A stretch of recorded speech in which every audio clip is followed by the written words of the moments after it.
Mesdames et messieurs, les agents des Balkans du Dauphiné. Aujourd'hui, notre communauté de communes a pris sa place comme acteur plein et entier au service de ses habitants et de ses communes, et nous pouvons collectivement en être particulièrement fiers.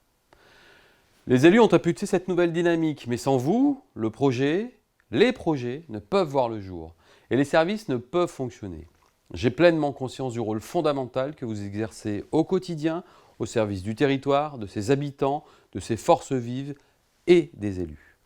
En seulement 2 ans, un projet pour le territoire a émergé et il doit être mis en œuvre par l'ensemble des personnes qui le composent. Vous, agents territoriaux, les élus, mais aussi les entreprises, le monde associatif ainsi que les autres partenaires institutionnels. Les 2 années qui s'achèvent ont nécessité un investissement important de votre part.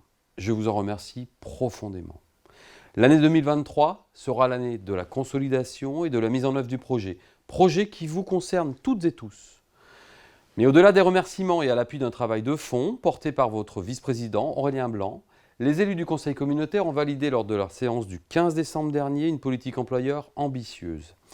Il s'agit de la refonte du régime indemnitaire favorisant les plus bas salaires dans une période où l'inflation réduit le pouvoir d'achat, mais aussi de la mise en place de chèques déjeuner demandés depuis longtemps. La direction des ressources humaines élabore en ce moment une note explicative à votre attention. Cette avancée résulte aussi d'un dialogue social nourri qui devra se conforter avec l'arrivée des nouveaux représentants du personnel issus des élections de décembre 2022. Nous croyons au collectif constitué d'agents qui trouvent du sens et une reconnaissance dans leur travail. Nous souhaitons créer les conditions favorables à l'épanouissement de chacune et de chacun. Pour la seconde partie du mandat, 2 axes seront privilégiés en matière de gestion prévisionnelle des emplois, des effectifs et des compétences. D'une part, l'accompagnement des carrières via les avancements de grade, les promotions internes et une aide à la préparation aux concours et aux examens professionnels. Et d'autre part, la dynamisation des parcours professionnels à travers un plan de formation mutualisé et une démarche volontariste de développement des mobilités internes.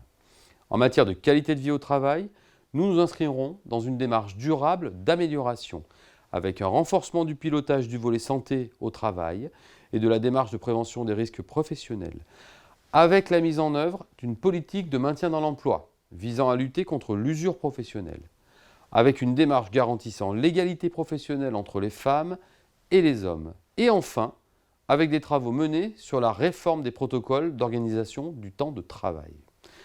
Notre volonté, en plus de structurer et de renforcer la cohésion des équipes, la cohérence du cadre organisationnel et le renforcement du sentiment d'appartenance à un collectif solide et stable de près de 335 agents au service de l'action publique. Pour cette nouvelle année, je vous souhaite de trouver votre équilibre entre vie professionnelle et vie personnelle.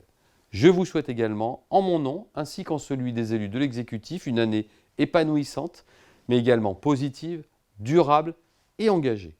Excellente année 2023 à toutes et à tous.